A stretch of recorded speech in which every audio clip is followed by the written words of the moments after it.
और आज हम बात करेंगे कि वो कौन सी 10 वजूहत हैं जो होम्योपैथी को जो है मुमताज़ बनाती हैं।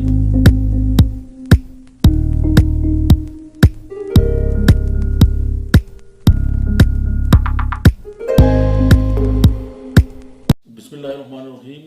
डॉक्टर अहमद इजाज बात कर रहा हूँ आपसे Smile Homoeo Clinics and Right Institute of Mind Sciences Ahmedabad से। और आज हम बात करेंगे कि वो कौन सी 10 वजूहत हैं जो होम्योपैथी को जो है मुमताज़ बनाती हैं बाकी जो सिस्टम ऑफ मेडिसिन हैं उनके ऊपर, उसको मतलब एक्स्ट्रा एज जो हासिल है।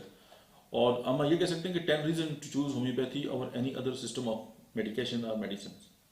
Number 1, safe and gentle. Homoeopathic medicine जो है वो सेफ और जेंटल है, यानी होम्योपैथिक मेडिसिन जो है उनकी एप्लीकेशन जो है उसका भी तरीका जो है वो बहुत सहल है और वो बॉडी को कोई नुकसान भी नहीं देती और वो जेंटल तरीके से जो है वो पेशेंट को ट्रीट करती है। और इसी तरह आपने ये नहीं देखा होगा कि होम्योपैथी में कोई इस तरह का तरीका हो कि जिससे जो पेशेंट है उसको एप्लीकेशन के ऊपर भी तकलीफ हो, मतलब कोई इंजेक्शन या कोई और इस तरह के मामला भी नहीं है, कड़वी कसीली चीज़ें भी नहीं है। और अक्सर यही होता है जी कि ये तो मीठी गोलियाँ देते हैं। तो दुनिया में बेस्ट तरीका तो यही है ना कि आप अपने पेशेंट को ऐसी मेडिसिन दें कि जिससे वो मतलब मेडिसिन लेते हुए भी उसको कोई इशू ना हो। नंबर 1। नंबर 2, मतलब कोई साइड इफेक्ट नहीं है।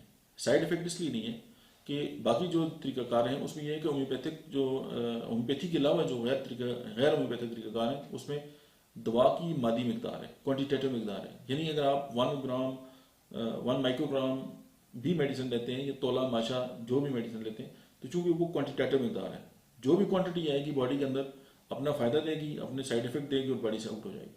होम्योपैथिक मेडिसिन जो है वो डायनामिक है, दैट्स वाई होम्योपैथी के कोई साइड इफेक्ट नहीं है, नॉन साइड इफेक्ट। नंबर 3, ये सुप्रेशन नहीं करती। सुप्रेशन से बना दें कि बीमारियों को दबाती नहीं है। मसलन कोई कोई इंसान है, उसको कोई पेन है और पेन की वजह कोई और है, कोई इन्फ्लेमेशन है या इन्फेक्शन है, लेकिन अगर आप पेन किलर मेडिसिन दे के पेन को किल कर सकते हैं या और इस तरह की मेडिसिन दे के आप बीमारी को दबा सकते हैं, लेकिन होम्योपैथी जो है वो किसी भी बीमारी को दबाती नहीं है, बीमारी को जिस्म से निकालती है जेंटल वे से। Number 4, permanent care. होम्योपैथिक तरीका इलाज के साथ जो लोग ठीक होते हैं वो परमानेंटली ठीक होते हैं। ऐसा नहीं है कि आपको कुछ देर के बाद दोबारा डोज देनी पड़े या आपको रिपीटेडली डोज देना पड़े और वो सप्रेशन होती रहे। होम्योपैथी में ऐसा कुछ नहीं है। नंबर 5, नेचुरल तरीकाकार है। होम्योपैथी की मोर देन 90% जो मेडिसिन हैं वो सारी हर्ब से आती हैं और जो बाकी मेडिसिन हैं वो भी नेचुरल तरीके से बनती हैं, कोई केमिकल नहीं है, कोई मतलब है कि इस तरह की बात नहीं है कि जो पेशेंट के लिए एज आ मतलब केमिकल के तौर पर इस्तेमाल नहीं होती कि वो जाके चूँकि नेचुरल में है, दैट्स वाई।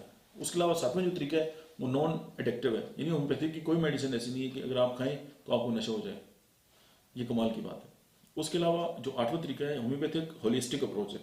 होलिस्टिक अप्रोच से मुराद ये है कि जो बाकी तरीकाकार हैं वो किसी भी सिस्टम के लिए आपको कोई दवा या ड्रग देंगे, लेकिन होम्योपैथी आपकी पूरी जिस्म की आपकी तमाम इल्मात को सर से लेके पाँव तक लेकर उसके मुताबिक आपको मेडिसिन देगी और पूरी बॉडी को कंसिडर करेगी। जिस तरह पूरी बॉडी जो है बीमार होने में पूरी जिस्म का एक दूसरे के साथ तालमेल होता है, इसी तरह शिफा का भी तालमेल होता है, तो इसको हम होलिस्टिक अप्रोच कहते हैं। तो होम्योपैथी होलिस्टिक अप्रोच के साथ पेशेंट को ट्रीट करती है। नंबर 9, होम्योपैथी में कोई स्टीराइड नहीं है, कोई हार्मोन्स नहीं है, कोई टॉपिकल एप्लीकेशन नहीं होती और कोई एंटीबायोटिक नहीं है। ये ज़बरदस्त कमाल की बात है। और जो नंबर 10 है कि होम्योपैथी और स्पेशली जो आजकल की नीड है, होम्योपैथिक मेडिसिन जितने लोग इस्तेमाल करते हैं उनका इम्यून सिस्टम जो है वो कंप्रोमाइज़ नहीं करता, वो बूस्ट करती है इम्यून सिस्टम को। अगर आपका इम्यून सिस्टम स्ट्रांग है तो 90% से भी ज़्यादा जो आपको वायरल या बैक्टीरियल या इस तरह की जो डिजीज़ हैं वो आपके करीब भी नहीं आते। तो ये वो 10 बेनिफिट्स हैं। मैं आप फिर एक बार दोहरा देता हूँ, safe and gentle, no side effect, no suppression, permanent care, natural. Homeopathy is for everyone, यानी ये हर एक के लिए है, ये ऐसा नहीं है कि इसको दे सकते हैं या इसको नहीं दे सकते। Number 7, non addictive. Number 8, holistic treatment, holistic approach. Number 9, no chemical, no steroid, no antibiotic. And number 10, boost immunity. आज के लिए इतना ही, दैट्स इट। आपका बहुत बहुत शुक्रिया, थैंक यू वेरी मच, अस्सलाम वालेकुम।